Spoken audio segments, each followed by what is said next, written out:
Esse é o nosso tema de hoje. Nós vamos discutir aí temas relacionados ao pequeno varejo, quando nós falamos, trocar opiniões sobre o que está acontecendo com ele. E nós temos 4 temas que vão nortear a nossa conversa: a cultura, o sortimento, o preço e tecnologia. Claro que eu gostei muito dessa dinâmica inicial nossa aí de trocar opiniões, e não é para ser algo rígido, é para ficar essa conversa aí mais dinâmica e fluida do jeito que foi até agora. Queria agradecer aqui o apoio da New Trade na divulgação, né, que foi aí importante para a gente. Muito obrigado. Agradeço os que se inscreveram e estão aqui com a gente já acompanhando. Tem o Jaime, tem o Naum. O Naum também já está aí com a gente neste momento. Enfim, tem vários participantes. Então, nós vamos ter esse webinar de aproximadamente 1 hora. Cada um de vocês terão cerca aí de 10 minutos para abordar os temas e cerca de 20 minutos para a gente debater e responder as perguntas. De novo, aqui é mais um guia para a gente se orientar no nosso tempo. Para quem está participando, as perguntas podem ser feitas lá pelo chat, já tem lá do Jaime, ou também pelo Q&A, as perguntas e respostas lá que estão surgindo. Se alguma resposta a gente não conseguir responder agora dentro do webinar, nós enviamos aí para os painelistas, para eles responderem para a gente posteriormente. Esse webinar vai ser gravado e um link vai ser enviado para quem quiser ver novamente ou compartilhar com alguma pessoa. Eu vou começar aqui só para dar uma ideia do que a gente está falando desse pequeno varejo, segundo a Nielsen. Então, quando a gente olha para o varejo alimentar, nós estamos falando aí de quase 489 mil lojas alimentares. Nós vamos ter aí as lojas tradicionais, os armazéns, mercearias e mercadinhos em torno de 399 mil, quase 400 mil. Então, essa é a cara do varejo alimentar brasileiro hoje, segundo a Nielsen. E aqui um pouco do desempenho. Então, nós temos o varejo de vizinhança, que é o que a Nielsen trabalha hoje com um conceito até 1.000 metros quadrados, representando aí 29,7% de todas as vendas desse varejo. Depois tem os bares, nós vamos ter aí o autosserviço do supermercado, representando 18%, o tradicional representando aí uns 11%, aquelas quase 400 mil lojas. Vamos ter o hipermercado, hoje 9%, o farma independente com 3%, e a cadeia também com 3%, e a perfumaria com 0,6%. Observe, se a gente analisar o desempenho, nós vamos ter aqui se a gente analisar o desempenho, nós podemos constatar um desafio aqui em uma variação em valor negativa, tanto nesse varejo de vizinhança, no tradicional e no hipermercado. Se nós incorporarmos aqui o atacarejo, que a gente estava conversando há pouco, ele hoje já representa 16,5% aí das vendas, praticamente mais que o dobro do que o hipermercado. Então, a gente tem um cenário aí desafiador para todos. Muito bem. Então, nós vamos para a primeira parte com o professor Barrizelli, né, que vai abordar questões culturais aí com a gente. E uma das afirmações que nós escutamos no varejo, professor, está em torno assim, né, abre aspas: estou no negócio de varejo há muitos anos e não preciso aprender mais nada. O varejo é muito dinâmico e aceita a falta de organização. É difícil reter os funcionários por muito tempo, o varejo se aprende no dia a dia e não fazendo cursos ou melhorando a escolaridade. Muito bem, essas questões do professor Barrizelli. O professor Barrizelli, que é economista, mestre e doutor com especialização em marketing e finanças. Ele é coordenador de projetos da FIA, da Fundação Instituto de Administração, consultor da APAS, ABAD e Abrafarma e outras 9 entidades de classe. Professor, a palavra está aí com o senhor. Muito obrigado, Olegário. Obrigado aos meus colegas de webinar e obrigado a todos que estão assistindo agora esse webinar. Eu agradeço muito o convite para participar e vou colocar algumas das minhas ideias a respeito para a discussão, uma vez que aquilo que eu pretendo apresentar é muito mais resultado de observação dentro dos trabalhos que eu tenho feito desde que eu comecei minha vida profissional, primeiro como vendedor, depois como executivo de empresas de varejo e, finalmente, na área acadêmica. Eu acho que realmente o pequeno varejista, na verdade, ele precisa lutar contra a sua cultura.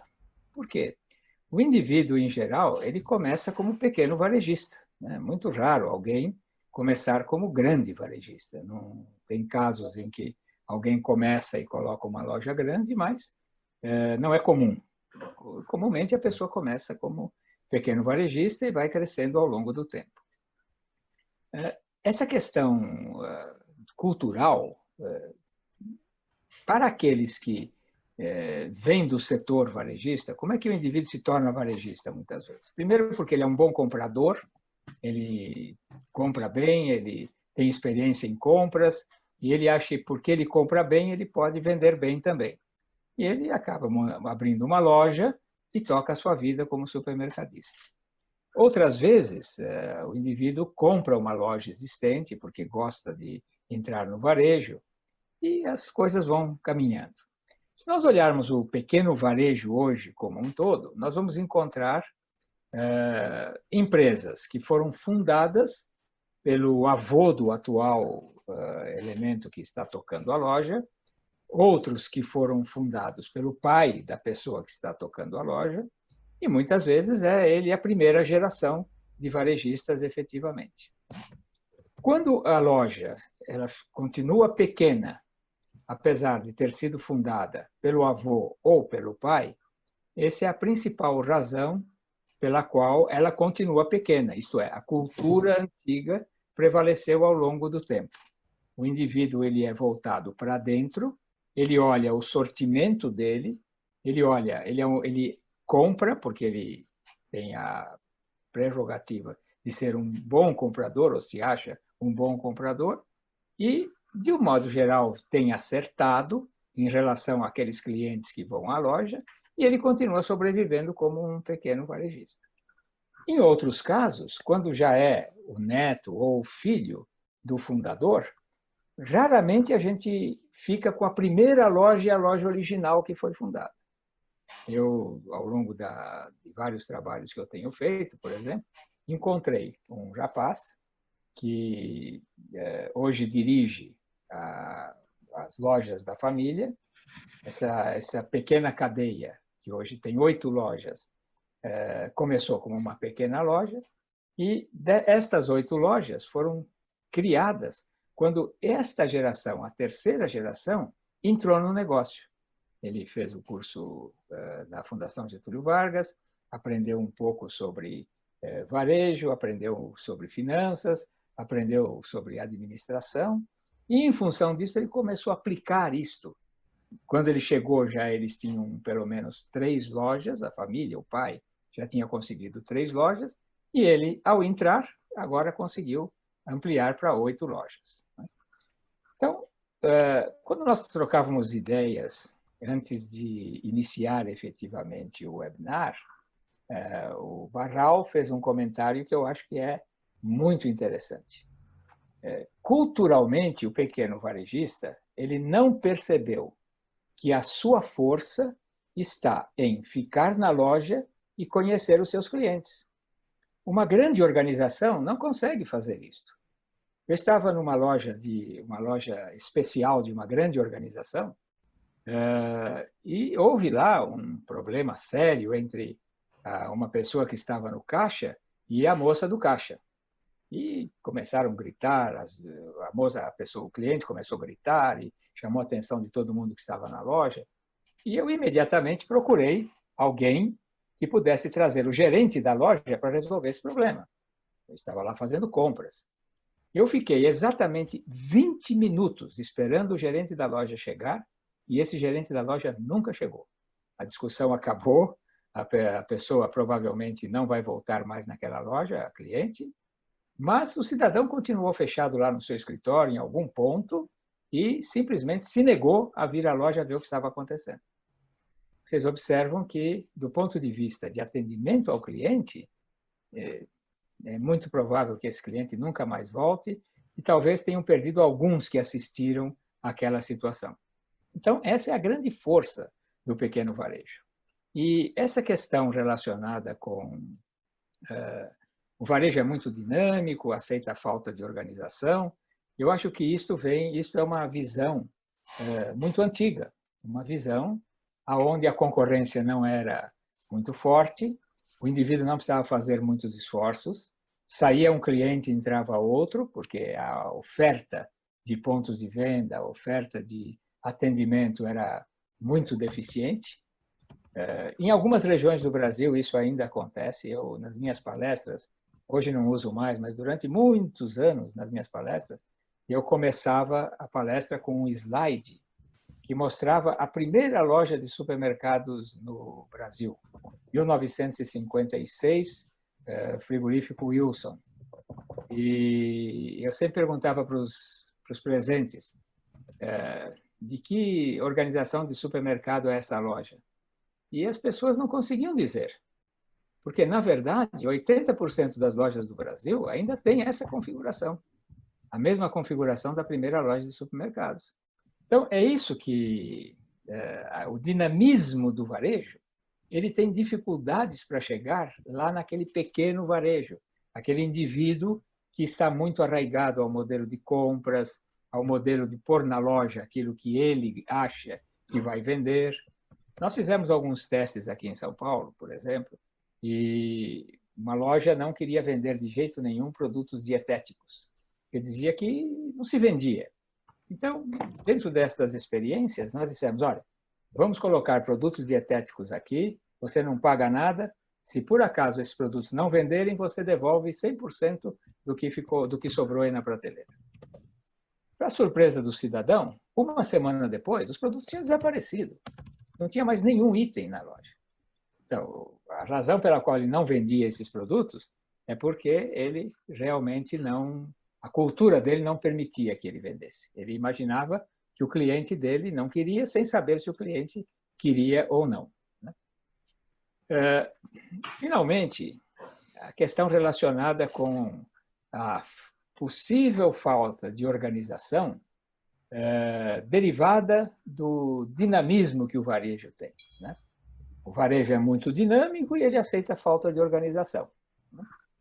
Eu acho que isso vem de varejistas mais antigos, eu diria que do grupo pré-anos 2000, aqueles que começaram o seu trabalho antes dos anos 2000.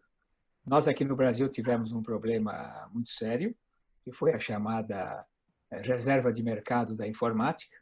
Até 1992, toda a geração anterior não teve cultura informática. A cultura informática começou depois que o mercado foi aberto e os computadores e toda a tecnologia moderna começou a se tornar disponível. E principalmente agora, nos anos 2010, nesta década dos anos 2010, com o surgimento das startups, com a facilidade para se chegar a tecnologias através de terceiros prestando serviços, aqueles varejistas mais atilados, aqueles que estão mais atentos e que percebem estas mudanças, não pensam certamente que o varejo é muito dinâmico e, portanto, a falta de organização não atrapalha o varejista. Ao contrário, hoje o indivíduo ele pode ser muito organizado sem precisar grandes investimentos e grandes esforços. Nós temos, por exemplo, nesse momento, startups que estão oferecendo ERPs extremamente simplificadas na nuvem.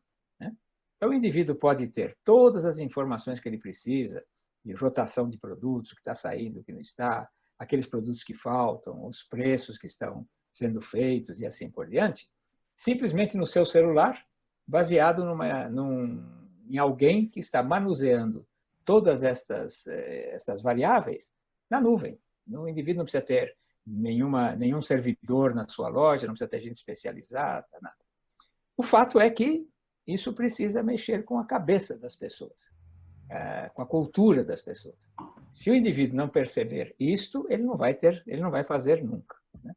Por fim, um último comentário sobre a questão da dificuldade de reter funcionários, de montar equipe. Tudo isso se refere, de novo, à cultura. Por quê? O varejo realmente ele tem uma característica de grande rotação de pessoal. Mas o varejo que tem muita rotação é aquele varejo que depende de alguém vendendo a mercadoria. Por quê? Porque vendedor no Brasil ainda não é uma profissão legalizada, digamos assim, né? Não está dentro do rol das profissões existentes. O vendedor ele se torna vendedor, muitas vezes, por falta de opção. Eu nunca vi nenhum pai bater nas costas dos filhos quando tem 15, 16 anos e dizer, meu filho, comece a estudar, que se você não estudar, você vai ser vendedor. Né? Quer dizer, ser vendedor acaba sendo quase uma ameaça. Mas o varejista não depende efetivamente do vendedor, ele depende do atendimento, diferente de alguém que convence o consumidor a comprar. O que o pequeno varejo de supermercados precisa é de pessoas que gostem de ter relacionamento, que gostem de trabalhar com gente e que estejam dispostos a orientar as pessoas dentro da loja. Para isto, é preciso que existam remunerações justas e perspectivas de futuro. Se o indivíduo não tem uma remuneração justa e não tem perspectiva de futuro, ele realmente muda de emprego. Então, eu acho que essa, digamos, a dificuldade de reter funcionários ou de montar equipe é mais um problema cultural do próprio varejista do que propriamente uma contingência de mercado. Esses são alguns comentários que eu queria fazer sobre esses temas que o Olegário levantou e que se referem efetivamente com a cultura do pequeno varejo. Eu acho que a principal luta que o pequeno varejista tem é contra a sua própria cultura. Se ele conseguir escapar dessas amarras da sua cultura, ele tem uma chance muito grande, porque o pequeno varejo, diferentemente do que muitos analistas têm dito, não vai desaparecer no Brasil. Certamente vai ficar muito menor em algumas áreas geográficas, mas num país desse tamanho, nós vamos precisar de pequenos varejistas que ajudem a fazer o abastecimento dos lares. Eu fico à disposição para, se tiver perguntas, respondê-las. Muito obrigado pelo convite e muito sucesso para todos que estão nos assistindo. Professor Barizelli, muito obrigado aí pelas considerações feitas, pelo conhecimento compartilhado conosco. Bom, agora nós vamos falar aí, o Barral vai compartilhar com a gente. O Barral é um profissional com mais de 35 anos de varejo, com passagem por empresas como Paz Mendonça, Milo, GPA, Açaí e Sonda, 16 cargos de diretor-geral e presidente, o CEO de empresas. Atualmente é membro de 8 conselhos de administração, Lopes, Volpe, Lingerie, Bebidas Pote, Bifipaf, Carta Fabril, Grupo Barcelos, DMK, de Diademas Embalagens Flexíveis, preside o conselho do Lopes Supermercado e coordena o conselho da Roupa e Lingerie. Barral, entre algumas afirmações, essas afirmações elas foram coletadas no grupo de WhatsApp. Então, o pessoal, nós provocamos as pessoas lá e elas colocaram para nós algumas coisas, os especialistas lá de varejo, de que eles escutam no varejo. Né? Quando a gente olha aí para essa gestão, incluindo o sortimento, algumas afirmações passam. Eu sei o que é melhor, que é o melhor sortimento para minha loja, não preciso consultar os clientes. A solução para segurar o cliente é copiar o sortimento da concorrência. Não tem espaço na loja para novos produtos. O consumidor brasileiro não gosta de marca própria. Os fornecedores só aparecem quando precisam cobrir cota. Os vendedores querem empurrar os produtos que os gerentes mandam vender. Então, esse é o pano de fundo aí quando a gente está discutindo essa sobrevivência do pequeno varejo e algumas dessas afirmações, claro, e o seu conhecimento que você tem aí profundo do varejo. A palavra está com você, Barral. Bom, em primeiro lugar, bom dia a todos. Queria agradecer ao Olegário pelo convite, também agradecer aos meus parceiros, né, estar juntos, e dar as boas-vindas a todos os participantes que estiverem em contato com a gente. Essa questão de sortimento é uma questão que, nos últimos tempos, a mim, principalmente, tem me tomado muita atenção, e eu tenho a sorte hoje de estar em 2 pontos. Né? Eu tenho a sorte de estar na ponta do varejo e tenho a sorte de estar na indústria, como conselheiro. Então, a gente vê os dilemas dos 2 lados com relação a isso. A indústria perdida, sem saber o que vai fazer, a verdade é essa, apesar de nem todas, mas boa parte está nesse sentido. E nós, o varejo, acompanhando a perdição deles. Quer dizer, o seguinte, também entrando nesse esquema de querer aproveitar tudo. Vou pegar pelos tópicos que você colocou. Eu sei que o melhor sortimento para a minha loja, não preciso consultar os clientes. Essa afirmação no passado era a afirmação de que geralmente era isso que acontecia, não só em sortimento, como em oferta. Quer dizer, o o supermercadista dizia, não, eu boto e o cliente compra, eu coloco e ele faz o que eu quero, essa era a afirmação. Isso não existe mais hoje.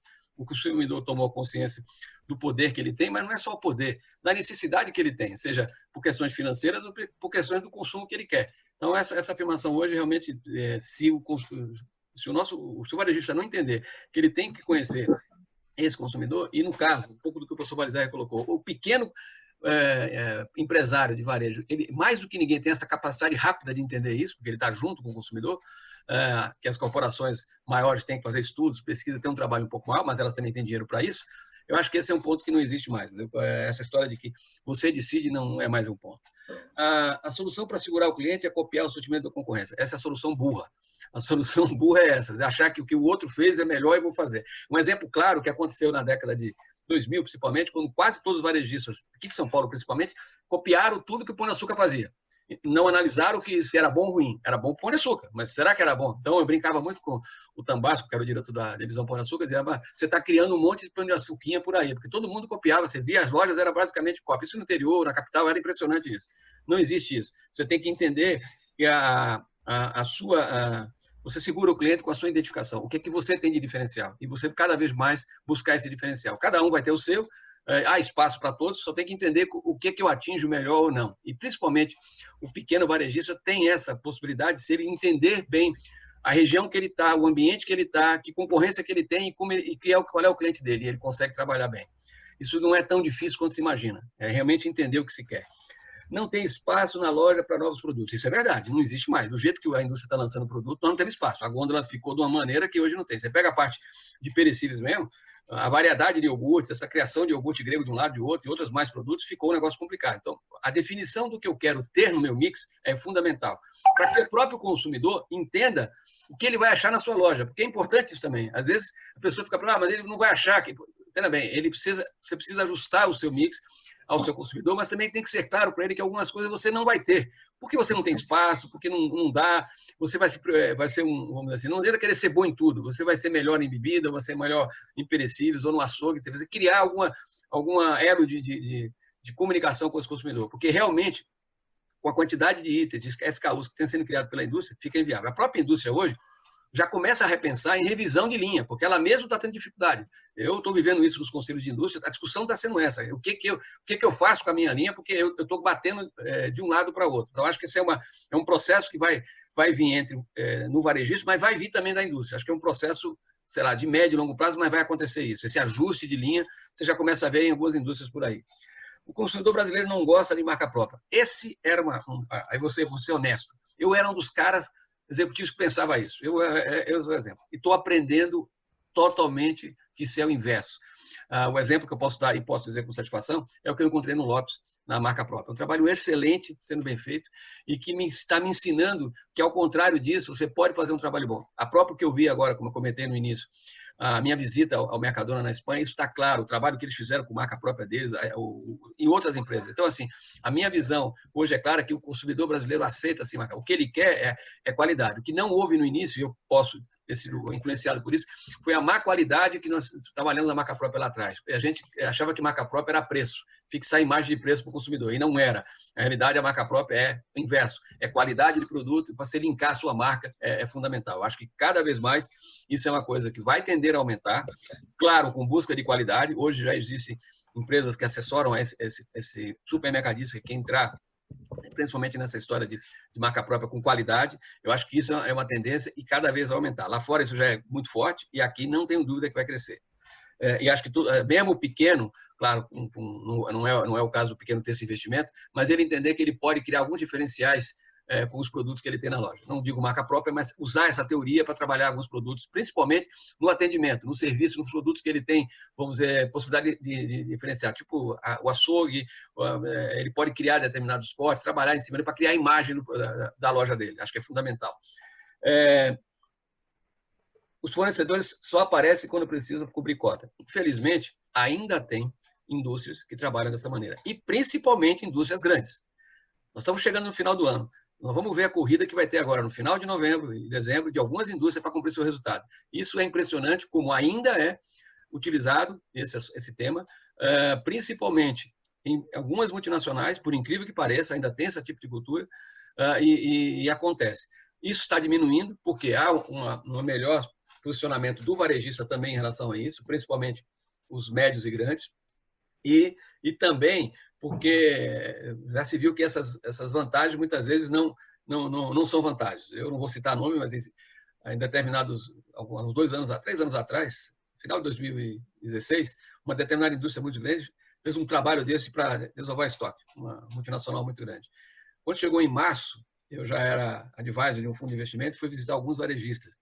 E aí eu encontrei um monte de gente me reclamando daquele produto que ele comprou em novembro, dessa determinada empresa, e já renegociando com essa empresa como é que ia fazer com aquele estoque. Então, assim, acho que é uma discussão que o varejista tem que ser muito atento. Ele não pode se animar com essas benesses, porque não existe benesse. O custo do estoque é muito mais alto nesse sentido. Tá?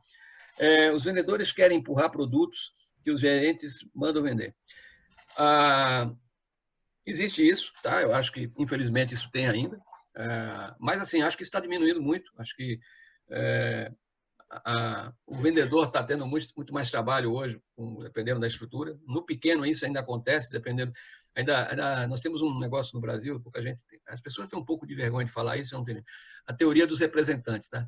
Então, alguns varejistas ainda dependem muito dos representantes que atendem, até porque a indústria não atende ele, tem um monte de situações e acaba tendo essa ligação. E aí o representante, muitas vezes, ele, entre aspas, se torna um amigo do pequeno empresário. E aí começa essa colocação de volumes, porque há amizade, há o relacionamento e tal. Esse é um perigo danado, a gente acompanha isso.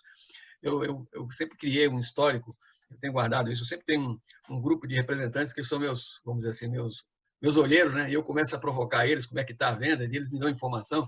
E é impressionante como ainda hoje você tem pessoas que caem nesse conto aí de não, vou botar um volume, vou botar lá e vou vender. E não entende que aquele produto, muitas vezes, não interessa para o consumidor dele, ou sei lá, ele não entendeu o que o consumidor quer, ele entendeu o que ele acha que vai vender, porque a condição que foi dada para ele é boa e ele vai botar o volume na loja. Então, assim, resumidamente, a questão de sortimento, para mim, se torna hoje prioridade. Eu tinha falado um pouco antes sobre o absurdo que você vê lojas de 1.000 e 1.200 metros, com 14 mil itens, 12 mil itens, é um negócio que realmente, para mim, me assusta cada vez mais. Eu tenho provocado muito essa discussão nas empresas que eu faço parte do conselho, mas também nas indústrias que eu faço parte do conselho. A questão de ajuste de mix passa a ser uma coisa fundamental para as empresas, até para sobrevivência, mas principalmente tentar entender esse mix perante o seu consumidor. O que o seu consumidor quer realmente? E outra coisa, o que eu quero ser também? Porque assim você às vezes quer ser tudo e não é nada. Quer dizer, você quer ser bom em tudo e você não consegue ser bom em nada. Então, é tentar entender que setores eu vou priorizar dentro do meu varejo, não perdendo, claro, a qualidade nos outros setores, mas eu tenho que alguns priorizar e vou ser um especialista melhor naquilo e ter o resto. Eu acho que isso é uma questão que, de uma certa maneira, eu já tinha falado, o hortifruti, principalmente o hortifruti mais de nível melhor, está provocando na gente. Ele está se especializando em uma coisa e abrindo alguns setores só. Que também ele já aumentou muito, porque no início ele era só hortifruti, agora já tem um boa adega, um bom açougue, já começa a fazer isso. Mas mesmo ele trabalha mais direcionado, fortalecendo alguns itens. Acho que nós do varejo, principalmente no varejo menor, deveríamos ter essa preocupação. Entender que mix eu tenho capacidade de ter na minha loja, pelo lado físico, principalmente. Essas exposições que nós fazemos, às vezes, com um produto enfileirado, porque quero ter a variedade, talvez estabelecer limites de SKUs por categoria, muito seriamente. Não adianta você querer ter todos, você não vai conseguir vender todos, um vai roubar o outro, e saber direcionar para o seu consumidor o que é que você tem como proposta de exposição e de mix de produto. Acho que o consumidor, quando ele entende isso, assim, o que eu tenho visto é que ele se fideliza à loja e aquele varejista, porque ele sabe o que vai encontrar. É claro que ele, muitas vezes, vai chegar lá, não, mas aí a gente faz aquela velha pergunta lá, que a operadora, tem alguma coisa que faltou na sua compra, que você desejaria e tal, e é uma questão, eu acho que você vai ter muitos pedidos, mas muitas vezes você tem que entender que alguns pedidos não vão poder ser atendidos em função da sua estrutura, mas não custa nada você responder esse consumidor por que você não está, de repente, atendendo ele, quer dizer, por que você não tem aquele produto ou vice-versa. Acho que essa relação com o consumidor tem que ser melhor. A gente fala muito em CRM hoje, todo mundo fala em CRM, e o problema é que todo mundo tem CRM e também não sabe nem o que faz com CRM. Isso eu estou falando das empresas médias e grandes. As pequenas têm um CRM que é muito mais fácil, é direto, ali. Ó. Se ele puder conversar com o consumidor, ele tem o CRM direto. Claro que vai usar a tecnologia depois com o tempo, não tenha dúvida. Um pouco do que o professor Barrizelli hoje. Os RPs e os CRM hoje são muito mais baratos que eram antes. Hoje você tem startups fazendo isso com uma facilidade tremenda, ajudando as empresas, e você pode ter isso com muita facilidade, que não tinha antes, que realmente era investimento muito pesado.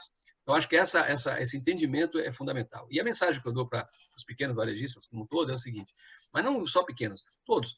A gente cada vez mais tem que conhecer o nosso consumidor, mas principalmente saber alinhar aquilo que eu ofereço em termos de mix, serviços de atendimento, para aquilo que o meu consumidor deseja de mim. Essa é outra discussão que eu tenho. Às vezes porque você está numa região que tem concorrência muito grande, todo mundo faz a mesma coisa. Tem uma região em Sorocaba que virou histórica, a Zona Norte de Sorocaba, a Avenida Itavuvu com o Ipanema. Ali virou um paraíso de montes de varejistas e todo mundo quer fazer a mesma coisa. Se a gente, cada um, entender que você tem uma expertise maior e você consegue direcionar seu consumidor, você consegue atender ele melhor. Acho que essas são discussões que tem. Além de que hoje nós temos serviços acoplados que você pode ter, seja delivery, não digo delivery na forma normal, mas Rappi, essas coisas todas que estão vindo, que cada vez mais vão aproximar você àquele consumidor, mesmo que ele esteja mais distante. As experiências que nós temos feito com alguns varejistas é que, quando ele consegue, via qualquer um desses startups de atendimento, dependendo, a grande dificuldade é a comunicação com esse consumidor, mas se você consegue atingir uma venda, às vezes, a 3 quilômetros do seu varejo, o seu ticket médio é maior. É uma coisa que fica muito claro para a gente. O cara consome mais do seu produto. O grande desafio que nós temos é como comunicar esse consumidor. Mas acho que a questão básica que a gente tem que entender é a seguinte: nós temos que ser mais simples e mais, vamos dizer assim, mais tranquilos com relação ao sortimento da loja. Estudar melhor o nosso sortimento, entender que a nossa loja não estica, não tem como esticar, a gôndola não tem como esticar, e você tem que ser um pouco mais sério nessa atitude. Eu fico à disposição, agradeço a oportunidade que o Olegário e todos estão me dando, e fico aberto para perguntas. Espero ter ajudado. Barral, obrigado. Barral, tem 2 perguntas aqui para você. Uma da Stephanie. Ela pergunta o seguinte: e a questão de frequência no varejo, como incentivar? E a segunda é a do Renato, que fala qual o papel da tecnologia nesse pequeno varejo e onde pode ajudá-lo. Bom, a questão de reposição de você fazer o cliente retornar, é realmente fazer um trabalho com ele para que ele se fidelize a você, naquilo que ele atende, que você atende ele. Eu acho que isso é fundamental. E isso é a proximidade. Não adianta querer inventar, é tentar fazer com que aquele consumidor sinta, quando ele precisa de alguma coisa básica dele, ele vai encontrar na sua loja, ele vai voltar. E vai voltar sabendo que vai ser bem atendido ou recebido. E mesmo quando você não atende o produto dele, você o recebe e tenta ajudar ele até em direcionamento para outro local. Eu acho que não tem nenhum problema em relação a isso, desde que você saiba o que você quer vender. Com relação à tecnologia, eu acho que ela hoje começa a ajudar bastante. É que eu falo, hoje o custo de ter alguma tecnologia ficou mais barato, mais em conta, e algumas tecnologias de proximidade podem ajudar esse pequeno varejista, principalmente essas startups de entrega, algumas menores que tem, porque tem algumas maiores que já estão, vamos dizer, querendo dominar o mercado, né? Não vou citar nome, mas que começam a querer dominar. Mas algumas menores que podem te ajudar a você alcançar um cliente um pouco mais distante, mas não é só distante. Cliente que, por comodidade ou por dificuldade que ele tenha, ser atendido pela sua loja. Então, assim, acho que isso é hoje aí você tem a compra com retirada, você tem a própria receber em casa. Acho que são serviços que hoje se tornam... E algumas startups já conseguem atender os pequenos. Tá? Eu tenho acompanhado alguns estudos, né, de empresas menores de startup que já estão fazendo esse tipo de trabalho de atender esse consumidor com rapidez para poder servir esse pequeno varejista. Uhum. Professor Barizelli, enquanto eu coloco aqui o nosso próximo... o Cavalcante vai continuar com a gente, mas antes disto, tem uma afirmação aqui do nosso amigo Jaime, que está... Obrigado, Jaime, por essa participação aí ativa. Ele está falando, ele faz a seguinte consideração: os varejistas, principalmente os pequenos, mas também alguns médios, não valorizam suas próprias marcas, por isso fortalecem cada vez mais as marcas da indústria, em busca de verbas ou dinheiro que consideram fácil. É preciso reverter essa cultura. Bom, eu acho, como o Barral tinha dito, essa questão da marca própria, ela realmente no Brasil, durante muitos anos, ela não teve uma penetração adequada nos supermercados. E a razão estava na qualidade. Eu me lembro de uma grande organização no Brasil ter lançado como primeira marca, marcas próprias, e os produtos eram horrorosos. A lata de óleo, por exemplo, era enferrujada, para se ter uma ideia. O papel higiênico ele era marrom. Então, isso foi destruindo gradativamente o conceito de marca própria. E o que é pior, essa marca própria trazia o nome da rede que estava vendendo esses produtos de qualidade extremamente inferior. E isso aconteceu em vários locais do Brasil, em vários segmentos, em vários supermercados. Eu acho que a marca própria ela não estará provavelmente ao alcance do pequeno varejista pelas quantidades, pelo fato de precisar um certo planejamento de linha, mas a marca própria vem crescendo, e vem crescendo muito, e com qualidade, com apresentação. Eu acho que vale a pena citar o caso da marca Qualitar, do Grupo Pão de Açúcar, que há muitos anos vem trabalhando muito bem a marca própria. E hoje ela tem um volume de itens bem grande e com qualidade muito boa. Não acho que o pequeno varejo vai poder se beneficiar disso. Provavelmente, quem poderia ser o impulsionador da marca própria para o pequeno varejo é justamente o atacado, que também até agora não se organizou de maneira adequada nessa questão da marca própria. O Macro fez algumas tentativas, outros fizeram tentativas, mas ainda são tentativas muito pobres, tentativas muito elementares. Mas acho que é uma oportunidade de mercado. Eu complementando aí, Olegário, nesse ponto, uma das coisas que eu tenho visto, algumas centrais de compras que aglutinem redes menores já estão começando a pensar em criar marcas próprias para centrais de compras. Acho que isso é um caminho quando são redes menores, tá? Então, eu acho que é um caminho interessante. Isso já tem alguma central de compra e eu acho que pode ser um caminho por aí, porque você aí consegue trabalhar, diluir um pouco dessa dificuldade que o professor Baizani está dizendo, que é o ajuste do pequeno varejista. Eu acho que é uma coisa que está acontecendo e eu diria que é interessante. Perfeito. Só para não perder a oportunidade, eu acho que no Brasil nós tivemos a explosão das centrais de compras, né? Parece que as coisas vêm, em vez de crescer, parece que vêm diminuindo com o tempo, o que mostra que nós não somos muito cooperativos, Baral, com né? certeza. Mas essa alternativa para o pequeno varejo no exterior foi extraordinária. Exatamente. Só para citar um caso, o caso da Itália, onde tem a Conad. A Conad é uma cooperativa administrada por 8 atacadistas, na verdade, mas fatura 5 bilhões de euros por ano. Então, e eu acho que esse é um outro ponto que não é objeto da nossa discussão agora, mas só para não perder o ponto. Né? Bem lembrado, bem lembrado. Perfeito. Bom, muito bem. Então, nós vamos agora com Gilmar, com Cavalcante, né? Cavalcante é administrador de empresas, com pós-graduação em marketing, MBA em marketing, gestão estratégica de negócio, estratégia de gestão de varejo. Desde 1987 atua no mercado brasileiro, exercendo atividades nas áreas de vendas, compras, marketing, operação na indústria de bens de consumo, bens duráveis, farmacêutico, varejo e atacado. Bom, Cavalcante, selecionamos aqui um pouco para você abordar as questões relacionadas a preços e algumas também afirmações aí na linha que nós estamos seguindo. Bonificação é excelente negócio, aumenta o lucro, meu lucro. Vender espaço na gôndola é rentável.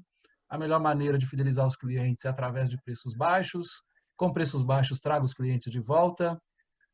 O pequeno varejo trabalha com produtos baratos e não com marcas caras e conceituadas. Central de compras é o caminho para ser competitivo, né? Que já abordamos um pouco aí. Então tá com você aí, Cavalcante. Ótimo. A venda, né, a questão do espaço de gôndola, né, se ela é rentável. A questão da venda do espaço de gôndola, a gente tem que olhar muito a questão do nosso consumidor, porque essa visão, né, na hora que ele entra na nossa loja, ele tem, na visão dele, um produto que não é relevante, talvez você possa estar comprometendo não só essa relação com o seu cliente, mas também até um problema de fluxo de caixa. Né? Então, acredito que essa questão de um espaço, como até foi falado aí pelo Barral, né, nossa, a loja ela não é a gôndola não é de borracha, né? Então você tem realmente um espaço e você tem que pensar muito bem o que colocar e como colocar. Então, nesse momento, o principal foco está relacionado ao consumidor. Então, tem que tomar muito cuidado com o que colocar para saber se realmente está indo de encontro àquilo que é do desejo do cliente e que realmente vai gerar recurso. Preço baixo, isso é uma coisa que você vê em todas as ofertas, jornais, etc. E o varejo, não só de varejo alimentar, o pequeno, o médio, o grande, todos os varejos, focando em falar para o cliente que venha para cá por questão de preço baixo. Olha, ele pode até, no primeiro momento, ir, mas vai fidelizar? Acredito que não. Né? O que fideliza aí um consumidor a ir mais vezes na sua loja passa justamente por aquilo que foi falado anteriormente pelo professor Barizelli, o atendimento. Tem pessoas que gostam de gente, tem pessoas que saibam se comunicar com ela, tem um gerente que, ao acontecer qualquer problema numa loja, ele vai identificar. Ou seja, essa ambientação que existe dentro da loja, que é uma experiência de compra que ele está passando, é que vai fazer com que ele volte, encontrar o produto adequado, sem ruptura, né? Porque o tempo ele é muito perecível. Se ele vai até a loja com aquela intenção de comprar um produto e de repente ele não encontra, cria uma insatisfação. Então, eu acho que isso que é importante. E é claro, e fazer com que os seus funcionários passem a ter uma relação mais próxima com o consumidor, perguntando se falta alguma coisa, se não encontrou algum produto, se tem alguma sugestão. Eu acho que isso é um ponto de relação que vai fazendo com que ele cada vez mais retome e venha para a loja. O pequeno varejo ele trabalha com produtos baratos, com marcas caras e não com marcas caras. A questão aqui é o seguinte, né? A gente percebe claramente que com essa situação que nós vivemos, principalmente de 2015 para cá, a crise fez com que realmente não só o consumidor, mas também a indústria se adequasse a esse novo posicionamento. A indústria buscou embalagens econômicas, criou os promopacks, leve 3, pague 2, ou seja, para fazer com que o cliente não saísse da mão dele, para ele continuar fidelizado. Agora, uma grande oportunidade também foi também a questão das marcas próprias, como já foi mencionado anteriormente. Acredito que há uma oportunidade grande, sim, e o fato, e aí já entrando numa questão que foi falado com relação ao pequeno varejista, aqui eu concordo com o Barral, né? As centrais de compra, sem dúvida nenhuma, elas podem atuar, e já tem algumas que estão atuando com isso de uma maneira organizada, mas é claro, como foi mencionado pelo professor Barizelli, nunca esquecer da qualidade, e qualidade não é só a qualidade do produto, tem embalagem, tem uma série de fatores que você tem que fazer para entregar essa qualidade. Eu me recordo que no Smart, e aí foi até como o professor Barizelli falou, o atacado Martins, através da bandeira Smart, conseguiu fazer todo o trabalho, né? Tem aproximadamente 100 itens de marcas próprias, com a bandeira marca Smart, que levam justamente para dentro da loja e conseguem ter qualidade e também uma margem adequada, fazendo com que o cliente não só passe a comprar essa marca, mas como ele volte a comprar com a qualidade adequada. Foi um trabalho desenvolvido com o atacado, junto a fornecedores, e tem toda uma célula, uma equipe própria, pensando só em desenvolver os produtos para levar com qualidade e que tenha essa rotatividade, no caso, nas lojas. É um trabalho de sucesso que vem crescendo, inclusive, no Martins, é um exemplo interessante que a gente percebe.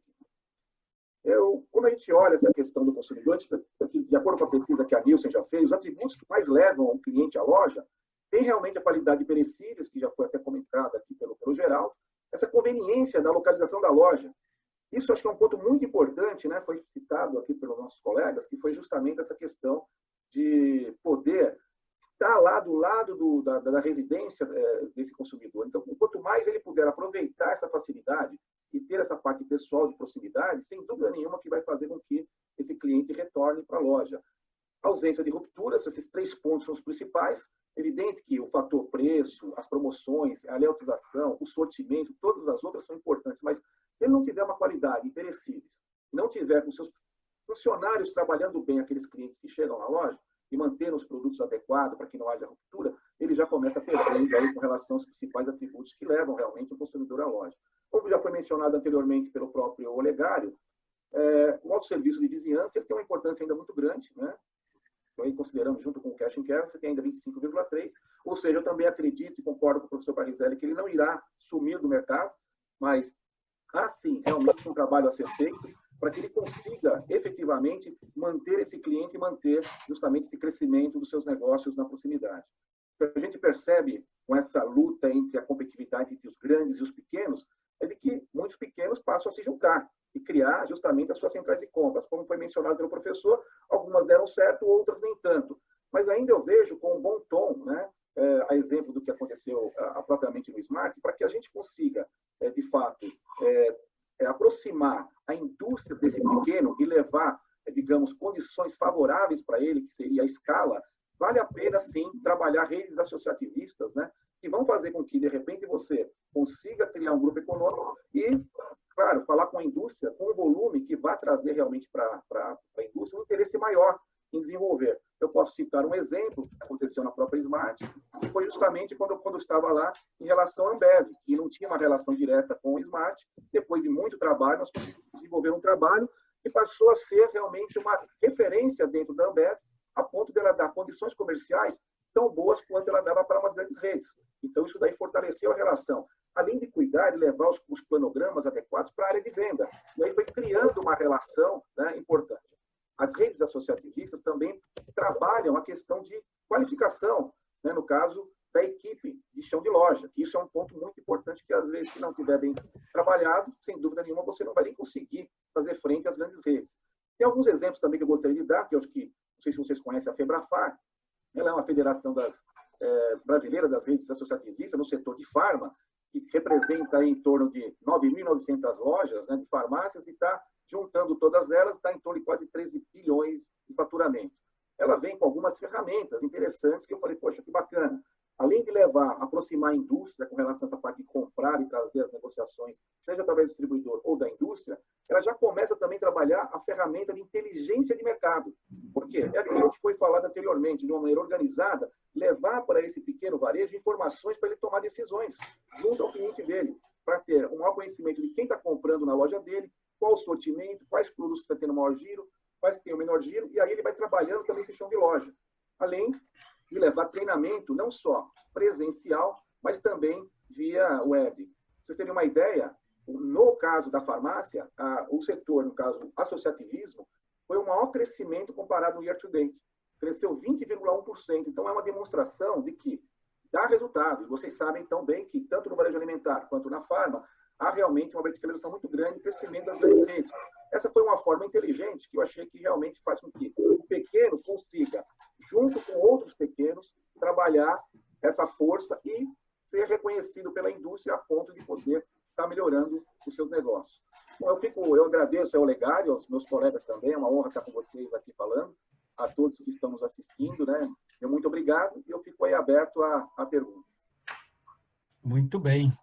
Cavalcante, muito obrigado aí pela contribuição. Okay. Bom, vamos agora para o nosso último aí participante. Eu brinquei com ele que agora é a visão do varejo. Eu deixei ele estar brincando com o Geraldo, que é a cereja do bolo, quer dizer, alguém que está ali no dia a dia. E o Geraldo tem uma característica interessante, que ele também é empreendedor. Então, ele tem uma área aí que ele gosta muito de tecnologia e investe bastante, está empreendendo nessa área com soluções, etc. O Geraldo tem 25 anos de experiência em supermercado de pequeno porte, é proprietário do supermercado São Sebastião, na cidade de Barra Mansa, no Rio de Janeiro, é sócio da incubadora de startup Alcateia, é idealizador do aplicativo Octopo, destinado a fazer análise de conformidade e performance de operações de supermercado, idealizador do portal figurafiscal.com.br, que dá suporte tributário para o setor varejista. Geraldo, obrigado por aceitar o convite, e as questões com você, como nós tínhamos falado, estão ligadas à tecnologia, afirmações que apareceram relacionadas ao assunto. Inovação é apenas para empresa de grande porte, automação comercial é cara, é moda e exige equipe e eu não posso pagar, tecnologia é moda e só funciona em empresa grande, não tem recurso para fazer controle de estoque. Muito bem, a palavra está com você, Geraldo. Obrigado. Legal. Primeiramente, gostaria de agradecer o convite de estar participando desse webinar. No início, eu até brinquei, só tem fera nisso aí, rapaz. Eu fico até meio constrangido de falar aqui, são pequenininhos, mas vamos tentar responder isso daqui. Tem coisa aqui que é mito, outra coisa realmente é verdade, e vamos tentar, em cima dessa lista aqui, debater. Queria agradecer também aí os participantes aí, os próprios amigos aí que nós trocamos uma ideia antes, foi muito enriquecedor, tá? Mas vamos lá, legal. Quando você fala de tecnologia, tanto o Barral como o professor já comentou aí, a tecnologia hoje realmente está assim, está muito acessível. Hoje tem muita startup fazendo alguns trabalhos interessantes, entendeu? Mas se você pensar logo nesse primeiro tópico, era realmente só para pequeno, para grande esporte. No passado, o pequeno não tinha condições, era muito alto os valores de tecnologia. Hoje, está bem acessível a gente também. Então, a questão dessas inovações, o pequeno, se ele tem condições de, até com custo baixo, tá? Ele tem condições de fazer coisa bacana. Principalmente com a ajuda das startups. O professor falou muito bem, tem várias startups, inclusive nós participamos de algumas aqui, que têm desenvolvido coisas bem interessantes, a um custo bem baixo, tá ok? Então, vamos lá, nesse primeiro questionamento, realmente já não é mais para grande, tá? E quando você fala se a automação é cara, e se é moda, eu vou ser franco com você, tem algumas coisas hoje que não é viável para o pequeno. Vou dar um exemplo para você, etiqueta eletrônica. Pô, é fantástica a ideia de etiqueta eletrônica, você consegue ter um retorno fantástico disso, a nível de redução até de mão de obra, de melhorar a sua margem em cima disso daí, mas o custo para o pequeno é inviável. E tem essa relação também ao self-checkout, pô, muito bacana isso. Mas hoje, de pequeno também, o self-checkout é um pouco elevado do preço e outro. O self-checkout não funciona sozinho. No pequeno aqui, vamos lá, um pequeno que tem 4 checkouts convencionais, você colocar 2 lá e vai ter que ter uma pessoa para orientar os clientes no self-checkout. Então, essas duas tecnologias, tanto do self-checkout como etiqueta eletrônica, eu reconheço que não vai chegar tão próximo do pequeno. Quando eu estou comentando pequeno, pessoal, é aquele pequeno mesmo, de 4 checkouts, uma lojinha, 2, Então, isso para ele, eu acho que ainda está um pouco distante. Eu até me basei por mim, eu adoro tecnologia, fui tentar colocar essa parte de self-checkout e etiqueta eletrônica, percebi que para mim, no momento, não dá. Mas está no meu planejamento aqui para poder ter isso, porque a gente vai conseguir ter muito retorno com essas duas tecnologias. Tá? Então, o negócio de fazer, por exemplo, está aqui escrito aqui, não tem recurso para fazer controle de estoque. No fundo, controle de estoque não é questão de recurso, é questão de processo. Tem muita gente aí que tem tecnologia, mas entra virtual uma coisa, fisicamente outra, e está tudo bagunçado. Então, quando se fala em controle de estoque, eu acho que é mais em relação simplesmente a processo disso. E em relação a isso, a tecnologia ajuda muito, mas não é só a tecnologia que resolve. Agora, interessante, legal, que eu tenho percebido que o pequeno varejo está começando a entender mais tecnologia, procurar tecnologia, sendo ajudado pela startup. Ele vê alguma informação lá, vou dar um exemplo para vocês. É engraçado essa. Um amigo meu falou, Geraldo, esse negócio dessa nova lei LGBT aí, não posso fazer mais meu zap. LGBT? Que lei é? Não, que negócio de... Eu não vou poder mandar mais o zap. Não, não é LGBT, não. LGBT é outra coisa. Você está falando em LGPD. Aí eu comecei a ficar um pouco para ele. Então, você sente que o pequeno varejo está interessado nisso. Ele está querendo saber. Mas o que acontece também, eu acho que as empresas de software fazem uma coisa tão sofisticada. Não estou dizendo startup, não. Estou dizendo as convencionais. Rapaz, ele fala quando vai vender o varejo, eu tenho aqui uma tecnologia, uma Ferrari na sua mão, você vai ter controle disso, daquilo. Rapaz, quando o pequeno varejo vê aquela tecnologia, ele desespera. Não, isso aí não é para mim, não. Como é que eu vou saber? Tem pequeno varejo que tem medo de mouse. Então, o grande desafio é realmente, nós que trabalhamos nessa área de tecnologia, como levar a tecnologia pequeno varejo de forma simples, onde que ele vai pegar, o smartphone dele, vai virar, poxa, eu tenho aqui na tela, aqui, eu sei como é que está a ruptura, eu sei como é que está aqui meus melhores produtos, meus clientes. E hoje, pessoal, uma coisa muito interessante, de um tempo para cá, o que facilitou demais a nossa vida foram dois arquivos muito simples. É o arquivo do NFE, né? A de compra, que você já tem muito tranquilo, e o de venda. A partir do momento que nós, varejistas, temos acesso a essas duas informações, que é a NFC, que é o que o consumidor compra, e o que nós compramos, você consegue fazer várias coisas, as informações estão ali. O problema todo, o desafio todo agora, é como pegar esses arquivos, essas duas informações fundamentais, e transformar isso em leitura simplificada para o pequeno varejo. O pequeno varejo, ele quer tecnologia, ele quer informação, mas o desafio nosso, do pessoal de software, como levar isso? Como deixar fácil para o nosso consumidor entender, para o nosso varejista menor? Então, legal, se tratando de tecnologia, eu vejo que ajuda demais, nós estamos abrindo uma pequena loja aqui, temos uma pequena loja, a gente usa tecnologia em várias coisas aqui. Para vocês terem uma ideia, a parte que é importante no nosso negócio é a conformidade da nossa operação. Porque, geralmente, o pequeno varejo, coitado, é muito bagunçado, não é nada organizado. Então, nós conseguimos, através da tecnologia, criar uma ferramenta, um app, a gente consegue fazer aqui toda a parte de performance da nossa loja, analisando se os processos que nós definimos, se esses processos estão de acordo com o combinado. E depois ele me dá a minha performance. Então, isso é interessante. Então, quanto mais nós tivermos simplificação na tecnologia, principalmente nas informações, eu acho que vai ser muito útil para o varejo. Tá? Pode ter certeza que o varejo tem vontade, mas quando as pessoas começam a vender muita coisa sofisticada, ele acha que não é para ele. Então, nós temos que passar a pensar nisso. Vamos facilitar para o nosso varejo. Vamos facilitar lá, dizer que tecnologia veio para ajudar. Igual o professor falou, as startups. Nós estamos vendo aqui, eu estou muito preocupado. Apesar de pequeno varejo, eu estou preocupado porque se um grande equipe, que ainda não tem, se um grande começar a fazer as vendas tudo via app, via e-commerce, ou mesmo entregar, vai dificultar para a gente. Entendeu? Então, nós temos a vantagem, temos condições de procurar essa tecnologia mais rápido. E é fácil de implementar. Deu para vocês entenderem? Então, legal, o que eu sinto é isso. Tecnologia é importante para nós, mas nós precisamos ser mais simples. A gente não quer coisa sofisticada demais, nós queremos coisas que resolvam a nossa situação de forma bem rápida, simples, e que seja fácil da gente implementar. Deu para você entender? Eu acho que o pequeno está caminhando para isso e está sendo ajudado. Deu para você entender, legal? Perfeito. Deixa eu fazer uma observação sobre o que o Geraldo falou aí, que é interessante. Essa questão do self-checkout nas redes menores, o cara com 4 checkouts, meter 2, ele perde uma vantagem, que é o relacionamento com o consumidor dele. Eu acho que o self-checkout, dependendo do tamanho da loja, ele realmente se torna inviável, não só financeiramente, como relacional. Essa é a minha opinião, entendeu? Com certeza, Barral, com certeza. E o que você falou, o grande diferencial nosso é estar junto com o cliente aqui, saber realmente, na hora que ele estiver indeciso por uma conta, mas qual a indecisão? Será que ele não está achando o produto que ele gostaria? Então, o self-checkout realmente ele rouba um pouco essa possibilidade de você estar junto do seu cliente. Não está errado. E tem mais, além de roubar, o próprio self-checkout sempre tem que ter alguém orientando lá o... Com certeza. Então, se torna também uma coisa onerosa. Não só pelo custo, mas manter alguém para estar ali, entendeu? Você falou, né, Geraldo? Eu acho que essa questão que você falou com relação à loja, né, é muito importante que o pequeno varejo ele esteja realmente dedicando mais tempo ao chão de loja mesmo. Agora, esses dados todos, se você tem alguém que possa estar fazendo análise e levando, mandando para você, já praticamente pronto, para você poder apenas executar, facilitaria muito, no caso, para que o pequeno pudesse atuar na execução. E aí é que entra, que eu estou defendendo um pouco, que é essa questão de ter justamente, aí não precisa ser para uma loja, mas no setor associativismo, você consegue criar um núcleo de pessoas só pensando nisso, analisando e olhando esses dados e passando para a loja as informações para uma execução boa e que depois será medida, né? Isso com certeza vai trazer bons resultados. Em cima disso aí, Cavalcante, é uma coisa interessante. É como eu falei com você, muitas vezes você entra num software, é tão sofisticado, você tem que entrar em vários menus para saber uma informação. Aí eu falei com meus amigos, meu amigo, eu aqui não tenho tempo de ficar navegando demais. Me fala o seguinte, me manda a informação do seguinte, o que é que eu deixei de ver de ontem porque tinha ruptura? Vamos fazer uma análise disso que é fácil, dá para chegar a esse consenso. Pô, dê para mim quais são os meus top aí, como é que está? Ele está na sessão?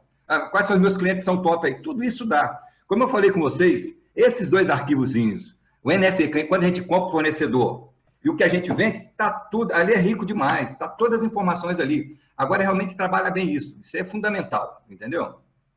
Eu queria fazer uma observação relativa à questão, mais uma vez, da forma como o varejista se comporta. Há mais ou menos uns 8, 9 anos atrás, nós fizemos uma pesquisa com 157 varejistas na Grande São Paulo, que tinham uma ou, no máximo, 2 lojas, para ver como ele gastava o tempo dele.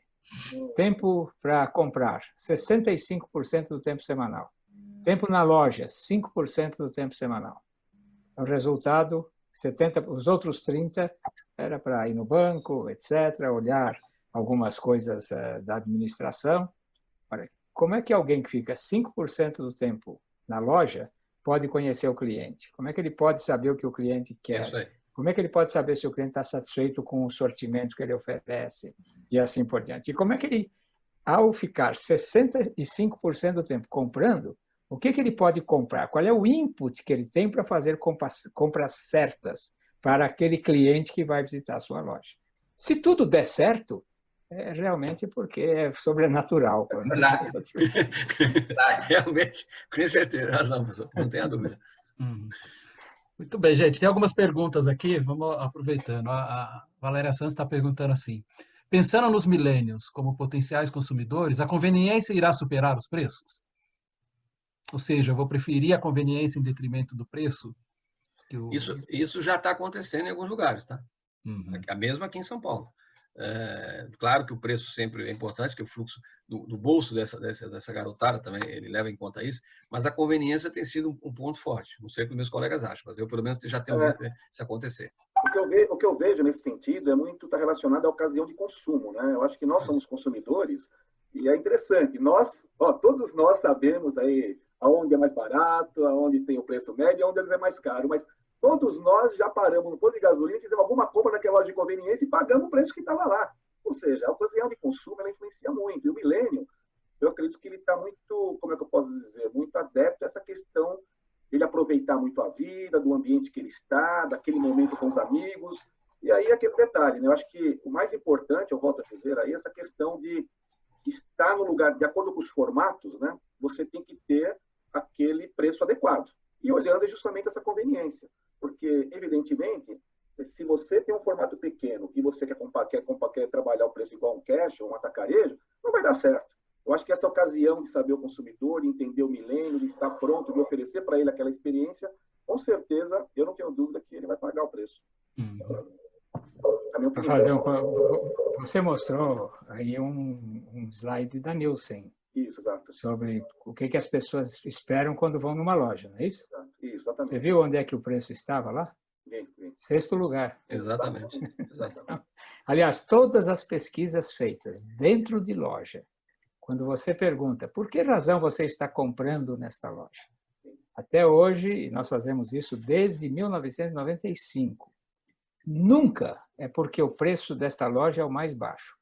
Vejam, lojas de vizinhança, lojas que a pessoa compra para reposição, não é dentro de um atacarejo. Tá certo? Sim, com certeza. Então, o que acontece?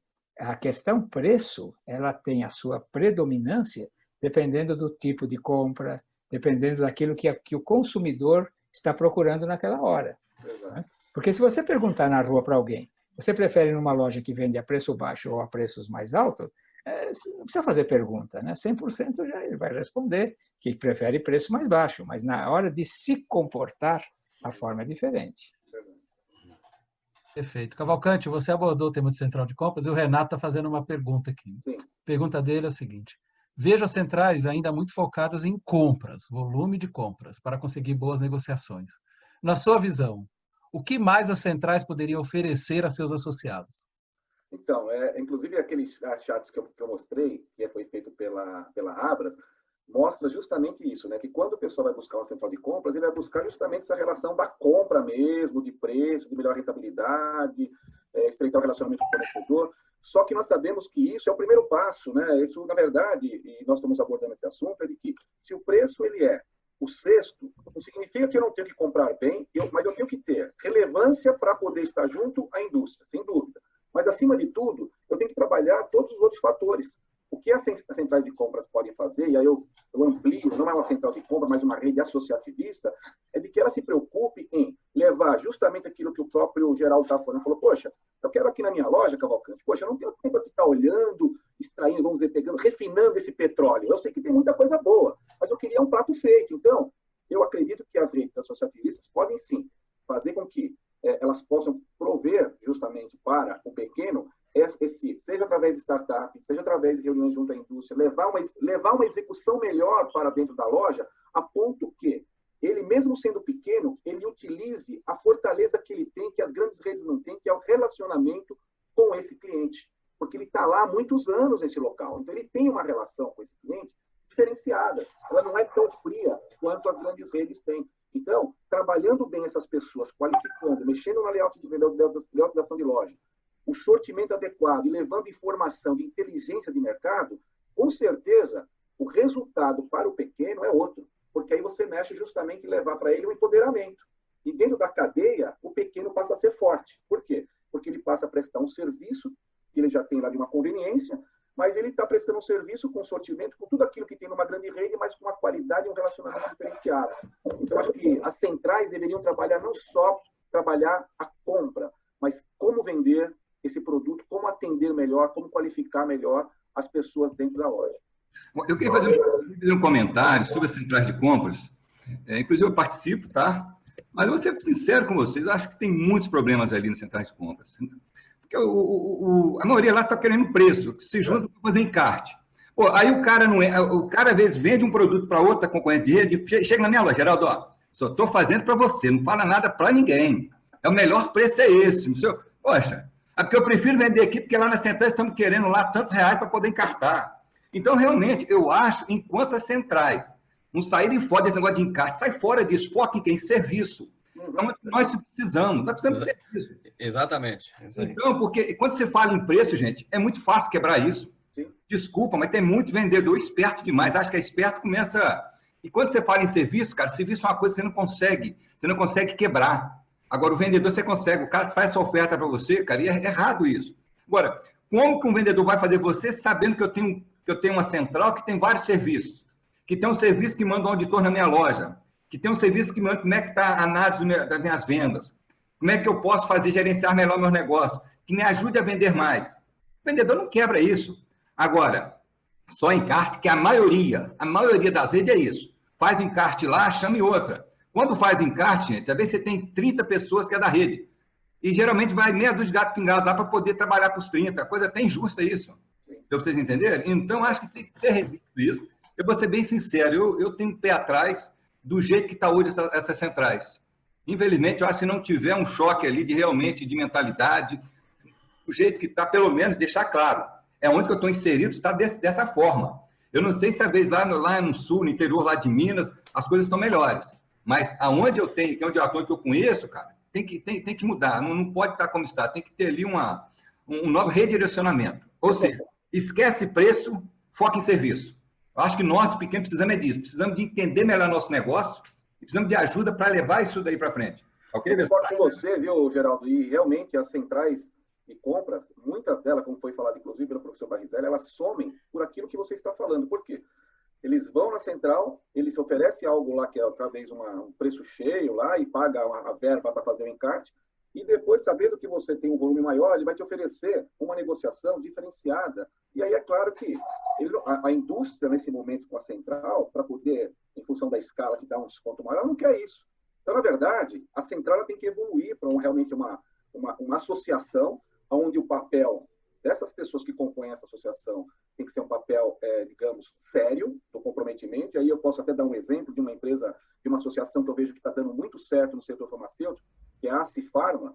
Eu conheço lá as pessoas, eles têm lá marca própria, eles têm os acordos comerciais com a indústria, eles fazem as reuniões mensais. Nossa, é uma empresa que eles já estão aí juntos há mais de 10 anos, se não me engano, 15 anos juntos, e está sendo bom para todos. Por quê? Há um comprometimento entre eles do papel que a associação tem frente aos fornecedores. Mas não só isso. Eles trabalham também, justamente isso que você falou, de informações que levam a associação a continuar crescendo. Eles não deixam de fazer os seus negócios lá pontuais nas suas lojas, mas eles têm digamos, um planejamento estratégico da associação para o fortalecimento. Evidente, no varejo, a escala é importante.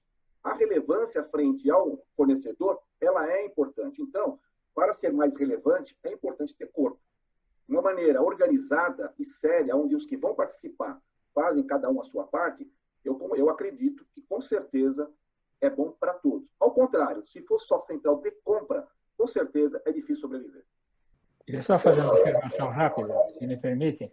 É o seguinte, se a gente estudar o que aconteceu no mundo com a questão de centrais de compras, existe uma certa evolução. O indivíduo começa com uma central de compra para compras especulativas e, no final das contas, lá no final, existem, inclusive, centrais que viraram empresas de capital aberto, com empresas que se juntaram e viraram capital aberto. Nós temos, na verdade, historicamente, e tem isso, estudos que mostram, 5 gerações de centrais. E a primeira geração é essa, o pessoal se junta para comprar mais barato.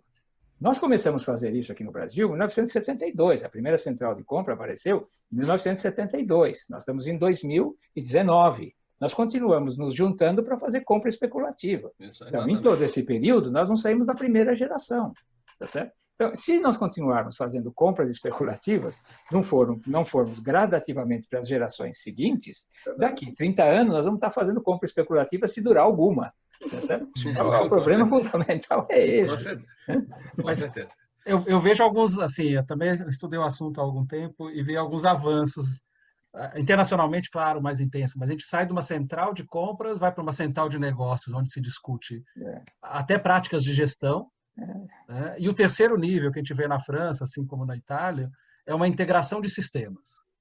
E aí vira uma marca forte. No Brasil, um bom exemplo tá, assim, que tem avançado aí em algumas frentes, até recentemente comprando loja, é a rede Top Supermercados lá de Santa Catarina. Isso. Com certeza deve ter outras, mas a rede Top é uma que eu conheço e eu já vi a rede avançando recentemente. Esse ano eles compraram, acho que 6 lojas de uma rede local, ou seja, é a central já mudando de patamar neste caminho. É compras, claro, tem esse lado aí da escala, mas já vai para práticas de gestão e avança. Recentemente levaram para lá um executivo para estar gerindo, isso foi esse ano, levaram Sérgio Noia. O Sérgio Noia, É isso aí. que está lá começou lá uma gestão também.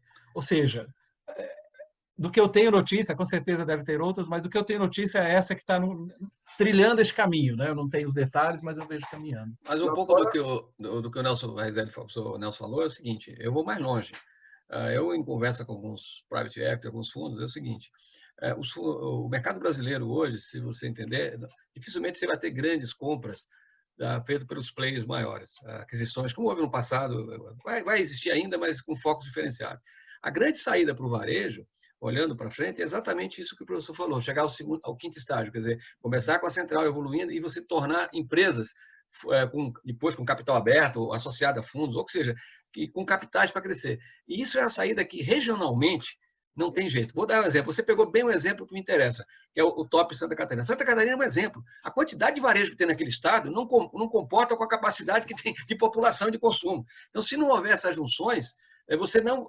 E posteriormente até criar empresas em cima disso, que se incorporem, que possam crescer, eu não vejo, sinceramente, vou ser muito claro, para mim, olhando o futuro do varejo, as concentrações regionais vão ser a saída. E se você criar empresas regionais fortes, e via esse processo com crescimento, centrais de compra, centrais de negócio, e fazendo esse processo, que é um processo saudável dentro de um crescimento até de união, para que as pessoas se conheçam, acho que é a solução para o varejo. E, às vezes, muita gente não entende isso. Eu tenho falado isso muito, e às vezes tem gente que olha para mim como se eu fosse um ET, mas, pô, entende o mercado fora e vê que você tem um potencial tremendo para crescer. E essa é um pouco das minhas bandeiras, que de vez em quando eu acho que eu sou meio lunático, né? Aparentemente. Mas, Barão, eu até nas minhas apresentações, eu tenho esquecido um pouco esse negócio central de compras, porque na APAS, por exemplo, saiu a conversa de que eu era contra a central de compras, né? Quer dizer, quando você tenta explicar como as coisas funcionam, é meio complicado. Nós estamos aqui vivendo um problema de cultura, na verdade. Isso aí, né? É cultura. A cultura do dono, a cultura do indivíduo que não quer dividir. A cultura do ego, né? O ego. Meu DNA, a famosa frase que eu escuto, meu DNA é diferente do outro, é mais ou menos isso. Pois é. Mas eu acho que realmente nós não podemos esquecer, e o varejista, principalmente de pequeno porte, tem que entender que essa junção é o que salvou o que sobrou de pequeno varejo na Europa, porque eles só começaram a fazer no momento depois que os grandões já tinham crescido. Então, não é que eles vão fazer grandes estruturas, mas o fato é que nós aqui no Brasil, pelo tamanho do país, pela possibilidade, poderíamos estar fazendo isso há 20 anos atrás. E com muita eficiência, não tem dúvida. Com muita eficiência. E, como você disse, capital necessário para poder criar, fortalecer essas junções, desde que eles tivessem cultura suficiente para aceitar. Hoje eu posso dizer o seguinte, o relacionamento com o mercado financeiro que eu tenho, que os grandes fundos de investimentos, e não estou nem falando de private equity, fundos realmente, eles têm interesse nisso e estão atrás disso, só que não encontram. Não encontra. E o varejista não entende. Não, mas eu quero que ele seja sócio meu. Cara, você abre um pouco a cabeça. Então, acho que esse é um ponto que está aí. O dinheiro existe. Não é que não existe. Existe. A capacidade de crescimento existe. Agora, tem que ter o personagem do outro lado. Né? Esse é o ponto. Barral, eu tive essa experiência também. E fui visitar lá na França a cooperativa, né, como o próprio professor Baizari falou. Lá, as cooperativas, elas são lá empresas maiores do que o setor privado, muito bem obrigado, bem administradas, né? E você vai para o centro de distribuição deles, tem robô, são uma empresa assim como nós temos as grandes redes. E a gente percebe que, do ponto de vista da questão de cooperativa, ela é uma boa saída para poder realmente, digamos, ter uma junção de uma maneira organizada. Você tem hoje no Brasil, em outros setores, né?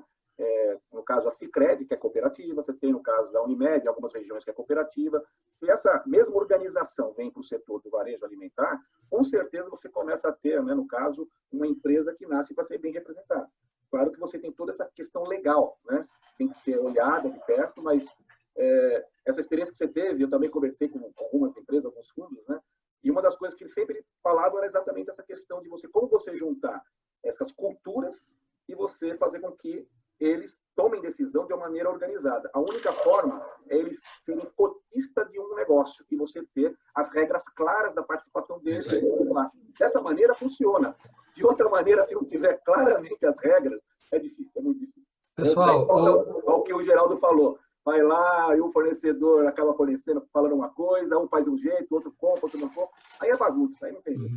Pessoal, a conversa está boa, mas a nossa previsão era 11, já 11h28. O pessoal está aí firme, acompanhando, sinal que o conteúdo está rico. Foi até o Renato expressou aqui, que são excelentes visões aí, muito ricas.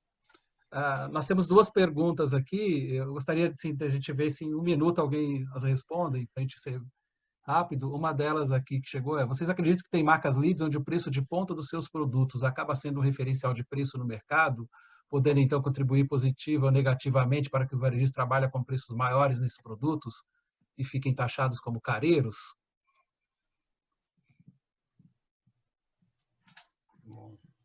Essa é uma pergunta, né? A outra é: tem observado que as centrais de compra têm solicitado prazos e preços e que não vem refletindo para os clientes. Sobre essa pergunta aí anterior, de questão de taxado sobre careiro, etc., Nós fizemos uma pesquisa com 1.430 lojas no estado de São Paulo, uma pesquisa para a APAS. E o que apareceu lá? Você tem, basicamente, 3 grandes grupos de produtos. Você tem o produto destino, você tem o produto que é de média rotação e você tem o produto de baixa rotação. O produto destino, as pessoas sabem o preço. Nós fizemos uma pesquisa com 200 mulheres, demos uma lista de produtos, como essa que está aqui, e fizemos, coloque aqui o preço que você paga por esses produtos. As variações são insignificantes. Todo mundo sabe quanto custa arroz, feijão, óleo de soja, detergente em pó, etc. Então, se o varejista, porque esse produto roda muito, ele tenta ganhar dinheiro com esse produto, ele pode ter esse objeto de careiro. Acontece que o varejista só dá atenção para esse produto, porque roda muito, então ele procura comprar mais barato, perde tempo, etc. O produto intermediário de média rotação, as pessoas não sabem quanto custa. Elas compram se elas têm recursos ou não têm recursos. Então, você pode ter uma margem melhor para esses produtos. E o produto de baixa rotação, então, o preço pode ser muito mais alto, porque esse realmente, como ele roda pouco, tem um custo maior para o varejista, esse a pessoa realmente compra por conveniência apenas. É um item ou outro, de vez em quando.